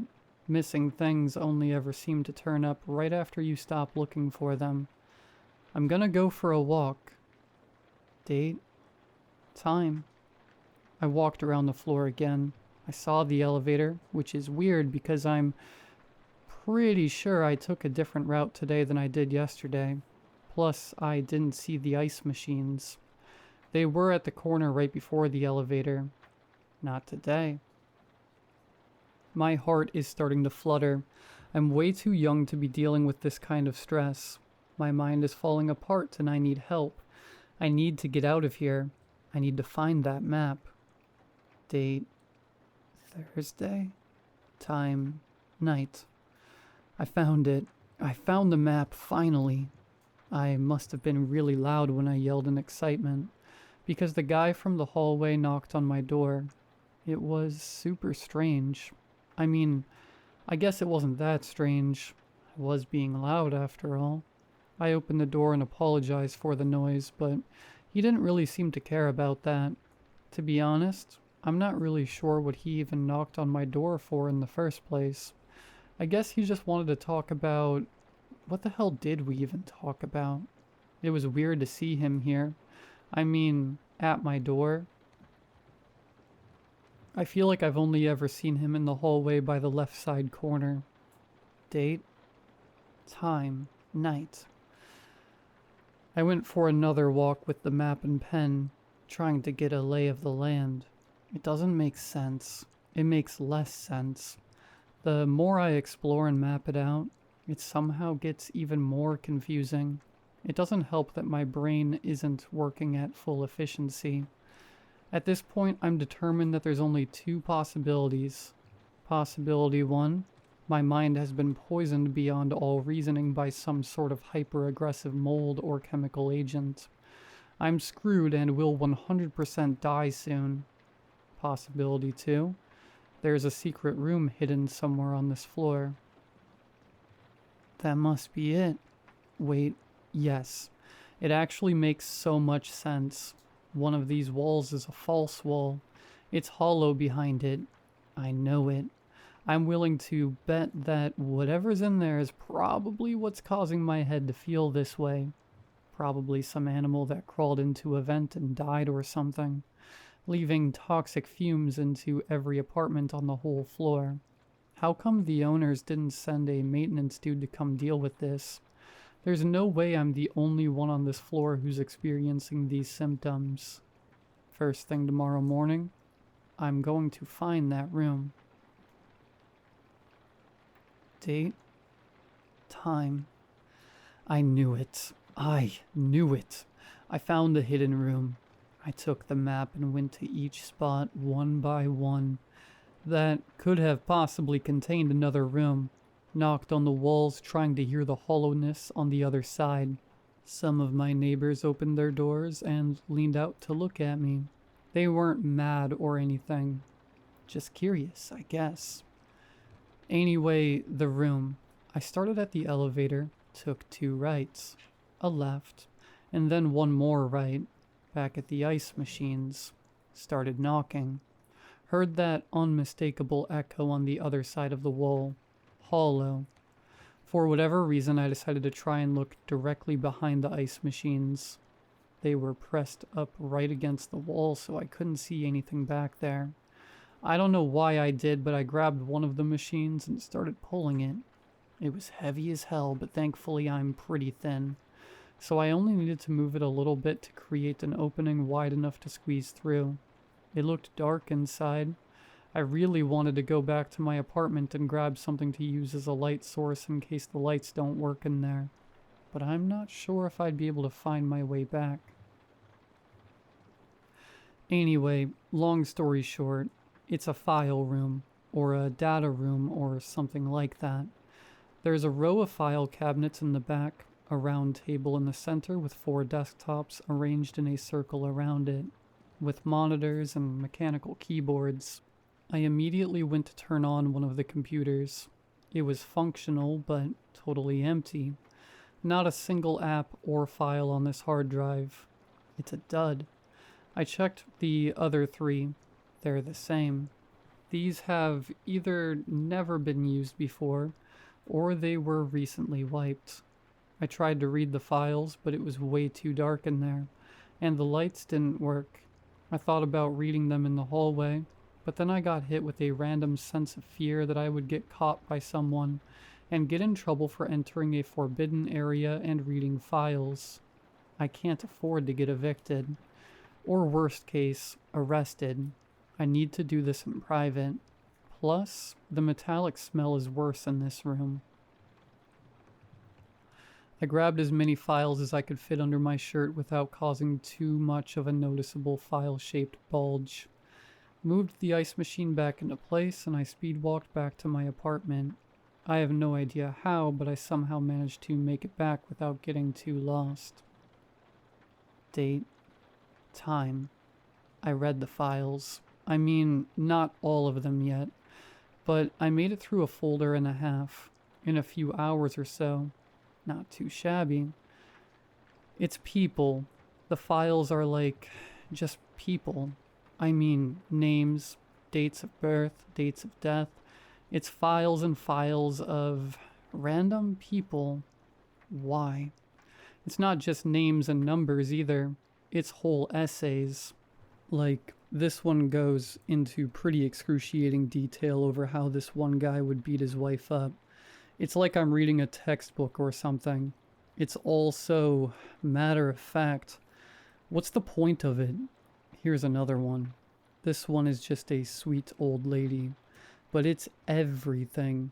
From the day she was born through to the day she died. Every major life moment and relationship she ever had. Who the hell is this old lady? Who are these people? They aren't famous or anything. I'm pretty sure they're just normal people.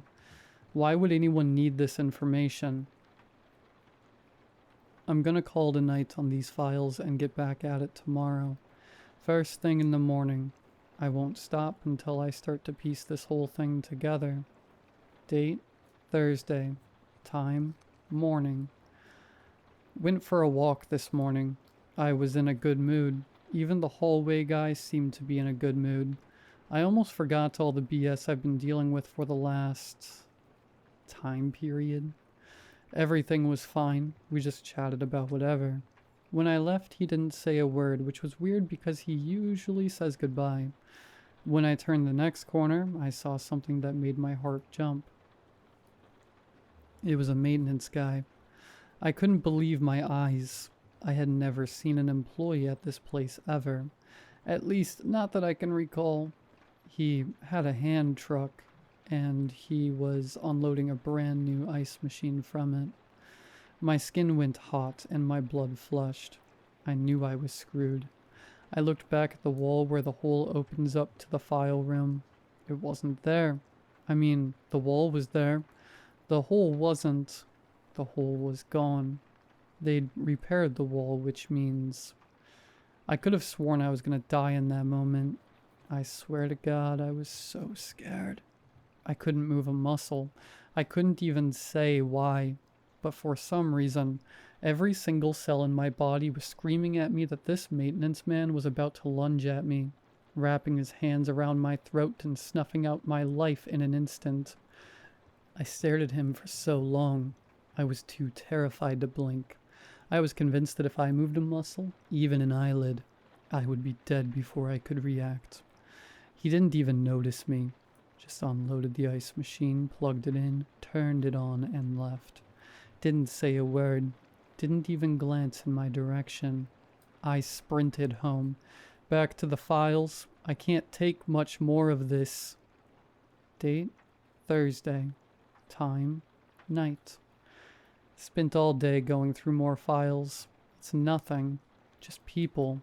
Good people, bad people, old people, young people. It doesn't matter. It doesn't matter. What does any of it have to do with anything? Gonna keep going. There's got to be something important here. I feel like I'll know it when I see it. Date, Sunday. Time, midday. That's it. I finished the files. I read every single paragraph. It's just biographies. Nothing more. I've gained nothing from this. What the hell am I doing? I tried calling the doctor again. Still no answer. Infinite ringing. Are my calls even leaving this building? I'd have no way of knowing. If I could figure out a way to... This smell is making my head spin. I'm starting to be able to taste it. Date, time, night. It's the middle of the night and I woke up screaming. I was having a horrific dream. Like so bad that it made even this BS I'm dealing with seem like a walk in the park. It was... I can't almost even describe it. I was totally helpless and... Never mind. Just glad it's over. There's no way I'll be able to go back to sleep tonight, so I guess I'm going for a night walk. Date, Thursday. Time, night. I ran into the hallway guy during my night walk. Scared the crap out of me at first, truthfully. I came around the corner and almost had a heart attack. He was standing there the same way he normally does, leaning against the wall on his shoulder. He didn't say anything at first. I nodded to him and said, "What's up?" And he nodded back, but didn't speak. I walked past him and kept going down the hall. I heard him say something from behind me, but I couldn't make out what it was. When I turned back and asked him what it was, I barely was able to catch a glimpse of him as he disappeared back into his apartment and closed the door behind him. Date, Friday. Time, morning. I noticed a small little bag hanging on the hallway guy's apartment door handle this morning. I assumed an apartment employee had put it there. I didn't want to be nosy, but these apartment people are elusive, and I have to take any opportunity I can to acquire intel. I didn't open the bag, but I felt it in my hand. There was something hard, heavy, metal, stone, but it was wrapped in something soft, fabric, cloth, no clue what it could be. As I stepped back away from the hallway guy's door, I saw a laminated piece of paper posted to the front of his door. In bold letters across the top of the page said, "Eviction Notice." Date, Friday. Time, night. What the hell is going on with this hallway guy? Evicted? I need to talk to him before he leaves. He's gotta know something about the files, or the phones, or something. Date, Saturday. Time, morning. He's gone. The sign was off his door and the bag too. They even changed his apartment number. It's apartment 803 now. I don't remember what number it was before, but I know it wasn't 803. Are we on the 8th floor? Date, Monday. Time, morning. Hoping I wake up and it turns out this was all just a really, really bad dream. Date, Wednesday. Time, night. I can't do this anymore.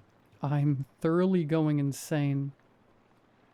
I'm not seeing connections where there aren't any, right? There's something here.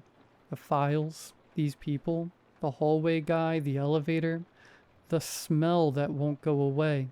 It's all connected. I know what I need to do. I need to go back to that room. Date, Wednesday. Time, night. This might be my last entry. If there's something awful waiting for me in that room, I don't really have anything I could bring as a weapon, other than a dull kitchen knife. I have it tucked into the back of my pants. Hopefully I won't forget about it and accidentally stab myself in the butt. I'm going back to the ice machine and the elevator, and I'm gonna kick a hole through that wall and go back into that room. I'm gonna get answers, and if anyone tries to stop me, they're gonna get hurt real bad. If this is my last entry, it means I'm dead. Send help. There's something evil going on here. Date, time. I wish I never went back to the file room. I did exactly what I said I was going to do. I went back to the room, kicked a hole in the wall, and got my answers. There was another box in the corner that I could now see clearly due to the extra light coming in from the hallway. It was filled with files. I had a feeling that I should just lift up the files out of the box for a second. No real logical reason, but the feeling was too potent to be ignored. I lifted up the files and looked down inside the box. There was a USB drive on the bottom. I booted up one of the desktops and put the USB drive in it.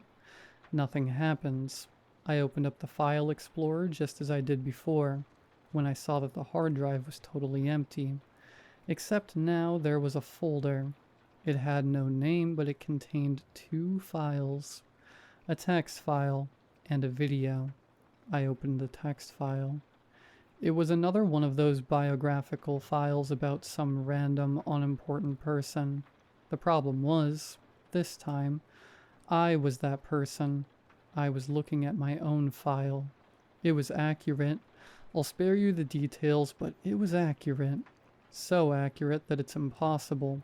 Some of these details are things that shouldn't be known to anyone. They couldn't be known to anyone. It's impossible. But there it was, all in the file, right in front of my eyes. I started to get a sinking feeling in my stomach. The feeling that I now knew exactly what was going on.